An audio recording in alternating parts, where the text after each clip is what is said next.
The Newsday continues here on One News Now. I'm Pauline Verzosa. The Health Department reports 55 new HIV cases daily in the Philippines, with a growing number among the youth, some as young as 15 years old. DOH Secretary Ted Herbosa highlighted the urgency of the situation and mentioned exploring the expansion of access to antiretroviral treatment or ARV through the private sector. Mobile Journal, Julie Baiza has the report. 55 new cases of human immunodeficiency virus or HIV are recorded in the Philippines every day according to the Department of Health. These cases commonly involve the youth as young as 15 years old. Testing natin 61%. We have about 59,000 people living with HIV. It's something like I think 130,000 ang estimate na existing. That's still low for a country with 110 million. Pero ang ating mataas ay yung new cases. 55 new cases a day. Highest in the world. That's why we need to stop. And I think it's because of the education kasi mga bata sila. Herbosa emphasized the need to educate the youth about safe sex and promote HIV awareness as they have become more experimental and exposed to the internet. They are now coordinating with the Department of Education about the issue. Aside from this, the Health Department is also looking into the possibility of making the ARV drugs or antiretroviral therapy available in the private sector. Ang ARV natin sa gobyerno lang makukuha through PhilHealth. You can't buy it on the private sector. The other thing is probably make it available in the private sector. Kagaya TB, pag walang gamot sa TB.center, ay pumunta ka sa butika, may reseta ka, bilhin mo yan. Meanwhile, the DOH would not recommend travel restrictions on any country with increasing COVID infections driven by the new coronavirus variant. I'm not thinking border control, mandatory mask. I'm not thinking that. But I'm advising every Filipino, since that's happening, that can come here, yung minimum public health standards. If you are sick, you have cough, colds, sore throat, it's better to stay home. If you need to go out, wear a mask. So it's still personal.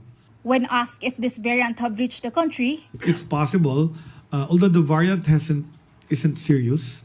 That's why it's only classified as a variant under monitoring. Di ba may variant of concern, and then yung talagang dinideclare nilang public health emergency of international. So it's under a variant of monitoring. Mabilis siya kumalat, so they're thinking nagwe-wane siguro ang immunity. Herbosa said that they are continuously monitoring the cases and the behavior of this new flirt variant. Mobile journalist Julie Baiza, We Are One News. The House of Representatives has approved the absolute divorce bill on its final reading. House Bill number 9349 garnered 126 votes in favor, 109 against, and 20 abstentions. The bill aims to reinstate divorce as an option for ending broken or dysfunctional marriages. It allows couples to file divorce on grounds such as domestic abuse, marital infidelity, psychological incapacity, and irreconcilable differences. The bill is expected to be cheaper and faster, granting divorced spouses the freedom to remarry. To those who oppose the measure, I truly respect their differing views based on religious belief, fear of their bishops and pastors, following the preference of their constituents, apprehension of reprisals at the polls, that it is a conjugal decision, and in order not to displease their respective spouses. I am happy to note that these objections do not go into the empirical and secular merits, constitutionality, and efficacy of the absolute divorce bill. The House of Representatives issued a censure penalty to Davao del Norte 1st District Representative Pantaleon Alvarez for disorderly conduct. This is after his call to the AFP to withdraw support from President Marcos. The recommendation from the House Committee on Ethics and Privileges was affirmed through nominal voting with 186 favorable votes, 5 opposition, and 7 abstentions. Panel Chair Representative Felimon Espares stated they originally recommended a 60-day suspension, but this was reduced after lawmakers found the penalty too harsh. Censure serves as a sufficient measure to address that misconduct without unduly impacting the ability to serve his constituents. This balanced approach ensures accountability while allowing for continued legislative contributions.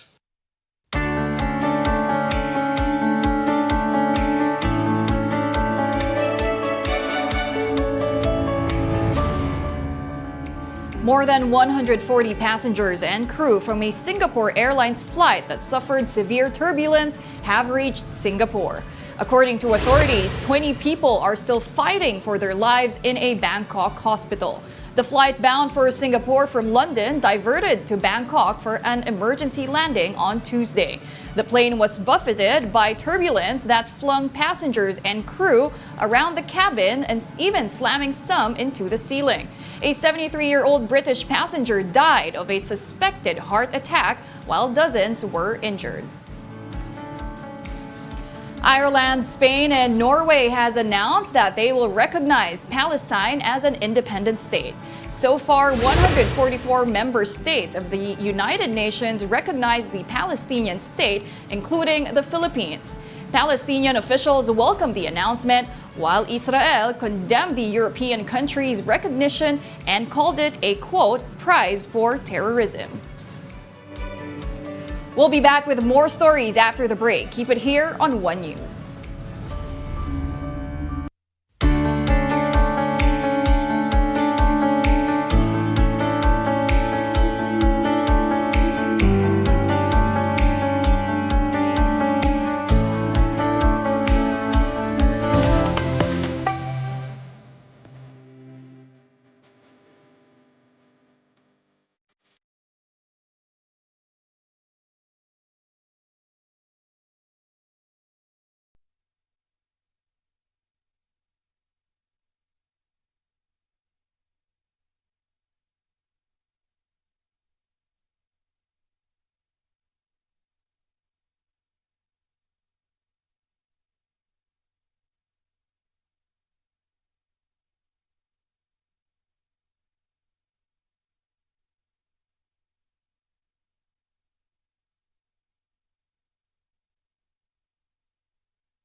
You're still watching One News Now. I'm Pauline Berzosa.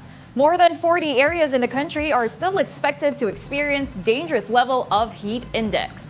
According to Pag-asa, it will be hottest in Giwan, Eastern Samar at 47 degrees Celsius, followed by Dagupan City in Pangasinan, Apari in Cagayan, and Butuan in Agusan del Norte at 46 degrees Celsius. Despite the extreme heat, isolated rains and thunderstorms are possible over in Metro Manila and the rest of the country. That's due to the easterlies or warm winds coming from the Pacific Ocean.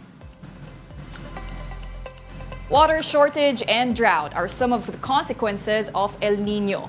Despite June being near, which typically marks the start of the rainy season, El Nino could still cause problems until the next month. Here's the report.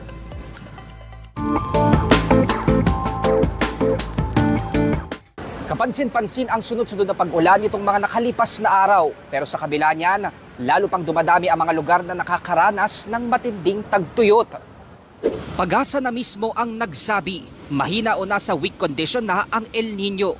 Kaya inuulan na ang ilang bahagi ng bansa. Pero kung kailan may hudyat na ng nalalapit na tag-ulan, saka naman nagdeklara ng state of calamity ang probinsya ng Cebu dahil sa matinding epekto ng El Nino na nararanasan nila. Sa pinakahuling datos pa ng Pag-asa, umabot na sa 81 lalawigan ang patuloy na natutuyo ang lupa. 61 lalawigan dyan nakararanas ng drought o matinding tagtuyot kumpara sa 46 provinces lang noong Abril at asahan pa raw na dadami yan sa katapusan ng Mayo. Sa ngayon, nasa decaying stage ang El Nino pero yung impacts ay still continue na natin nararanasan sa ibang bahagi ng ating bansa.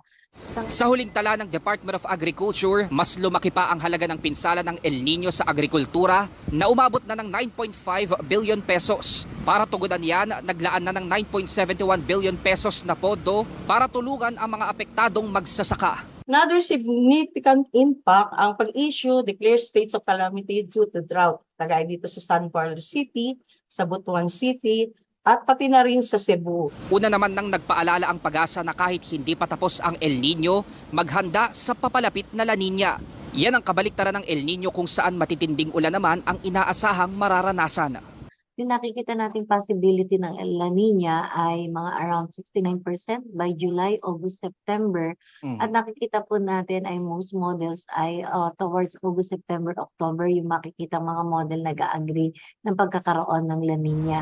Inaasahang matatapos na ang El Nino sa buwan ng Hunyo. Pero dahil sa pabago-bagong panahon, para mabawasan ang pinsala, mainam na tayo ay maging handa.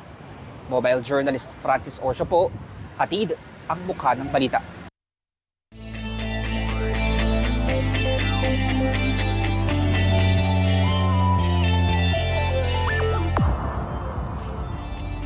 Over at the PBA Philippine Cup semis, the Meralco Bolts and San Miguel Beermen improved their chances of getting to the finals.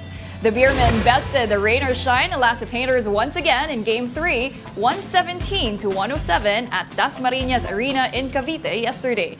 With a 3-0 record, San Miguel is now just one win away from booking their ticket to the finals. Meanwhile, Meralco outlasted Barangay Ginebra with an 87-80 victory. Meralco now has the upper hand 2-1 in the best-of-7 series. The Gilas Pilipinas Under-18 women's team continues their preparations for their must-win opener against Thailand in the Asia Cup Siaba qualifying tournament. The team arrived in Thailand yesterday and their match with the host country will kick off tomorrow 6 p.m. Manila time. The winner in this match will qualify to the FIBA Under-18 Women's Asia Cup Division B next month in China.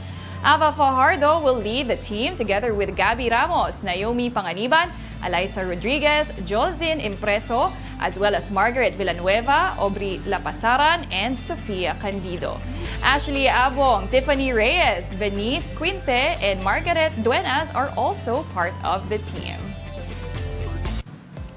Bulacan's Chelsea Manalo is Miss Universe Philippines 2024.